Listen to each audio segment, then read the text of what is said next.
Rowe one-day conversion. No, or Sammy Davis Jr. Or Sammy Davis Jr. Or Madonna. No, this is a real thing. I read about Madonna on your blog. They're getting investigated. That's funny. That would serve them right. Okay, so yeah, that's the answer. Is they all converted and they were Jews. Right.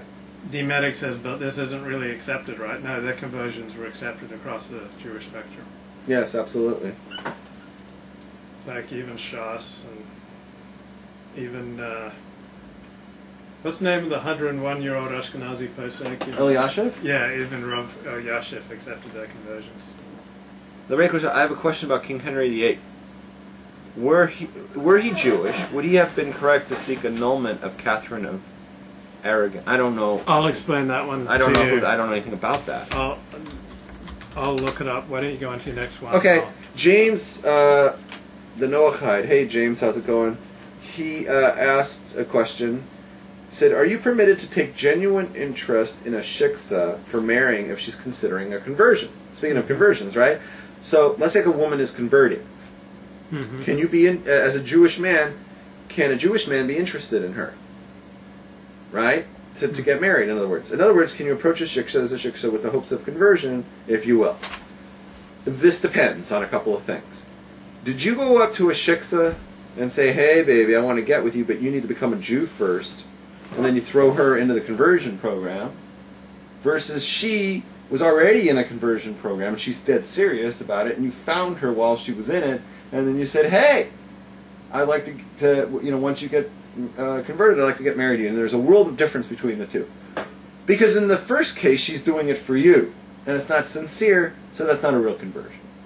So the answer is no, you can't just go up to Let me tell you a story here, folks. So I met this Gentile woman, Chinese woman, in a Los Angeles journalism event, and I said, "Hey, do you want to go to church, baby?" No, she didn't want to go to church. So I said, "Hey, baby, you want to go to synagogue?"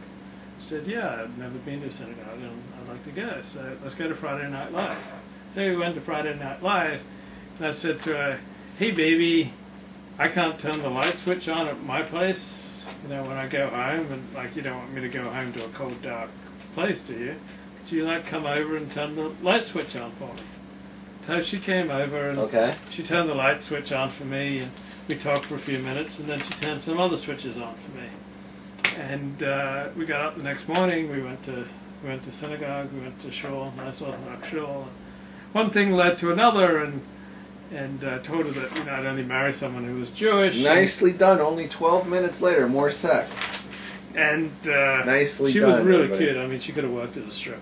I mean, she was hot. Thank you for taking us there.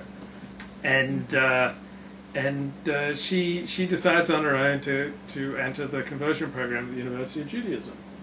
And I'm like, I'm Orthodox, baby. But no, I didn't say that. I'm just thinking that, why didn't you pick up the social cues? Because she used to take her laptop into shul on Friday night. She didn't really pick up all the cues. That's brilliant. Because that makes sense. Because you want to daven and everything, but you also got to keep up with your Facebook and stuff. She wasn't on it. She makes just sense. She had it in her bag. She didn't want it to get stolen from her car. So she wasn't. She didn't pick up. There might be a heter for that there.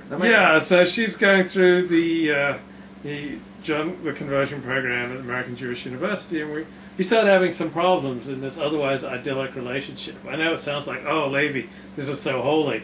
This is so inspiring. This is, this sounds like heaven and earth." But actually, they started to develop some problems in this otherwise idyllic relationship. And when we're having some problems, she says, "Well, I'm only converting for you."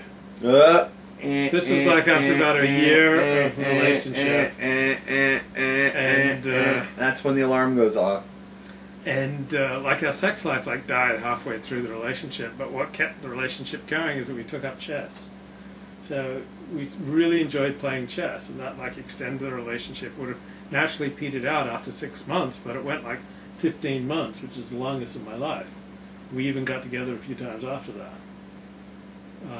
But anyway, let that be a lesson to you. What was the point of that story? I have no idea. The point was that when we started having problems, she said, "Oh, I'm just converting for you." And before she was saying, "Oh no, I'm converting because this is so inspiring what you." Right. You know, this world. So once she made that decision, then you said you can. I'm sorry, you got to go. Well, we were having a lot of other problems. I took it as a bad sign for the relationship. Right. And so we kind of stayed acquaintances, and years have gone by, and for a while she kept living in this community, and she'd go to different shuls, and she went to this one shul and asked the rabbi to sponsor her conversion. The rabbi said, "Well, I want you to go to therapy. That's my condition for sponsoring your conversion." Why? Oh, she had some. I guess she was troubled in some ways, but okay. Anyway, she's totally given up on the Jewish thing. All right, I so know just that's as a well. shocker. It's just as well. But the flip side of that is, let's say like you found somebody who was already in it. Yeah. Which happened to me. Yeah. Back like 7 years ago. 9 years ago. It happened to me that I found somebody who was like already starting. Mm-hmm. And she was doing it for herself. Then it would be technically okay to do it, but here's my advice, guys. Don't do it. And here's why. Because there's no guarantee she's going to finish. And it's so much worse. There's no guarantee she's going to finish. Yeah. And then there's no guarantee that she's going to stick to it. Like when there's no guarantee. Have problems down the road. And yeah, but she won't even get to the finish line. The finish line is the starting line. When you can marry her after she's been in the mikvah, right? After she's finished her conversion process, that's the starting line. But she may never get there. And you are just building yourself up for a massive letdown. I tell anyone who goes into the conversion process that you should not date. You should not date somebody who's a non-Jew, because what happens when you convert? You can't be with them anymore. And you should not date anyone who's a Jew, because what if you don't get there? So you just it's a lose-lose. Do not get yourself distracted. Stay focused. Keep your eye on the ball, and just convert. And if you get lonely during that year, then maybe conversion Judaism's not for you. We've been through this before, right? But if you really want to convert, then you're going to have to give this up until you get to the other end. Until you've converted, don't date. I have a friend who married a non-Jewish girl, and she did an Orthodox conversion. They had babies. Marriage didn't work out. They divorced, and she took the kids and totally gave up the Jewish thing and moved to some Christian community. So it caused him a little bit of service. Right. So, okay. Wait, let me just. D-Medic said, "What's this business with the multiple wives?" We talked about King Solomon. Yeah. And they're saying, "Isn't that wrong to have multiple wives?" So let me just fill it in, right? Mm-hmm. When the Torah was given at Mount Sinai, mm-hmm. Jewish men, or all men, I guess, everybody was allowed to have multiple wives. You can only have one husband, but you can have multiple wives. That is the Torah from Sinai. Adultery is when a married woman is with another man that's not her husband. But if a married man's with another woman, that can never be adultery, according to Torah. If she's not married. Right, if she's not married. Because he's allowed to have multiple wives. He's allowed to have relationships with people who are not his wife, according to Mount Sinai. 1,000 years ago, Rabbeinu Gershon was an Ashkenazi Jew.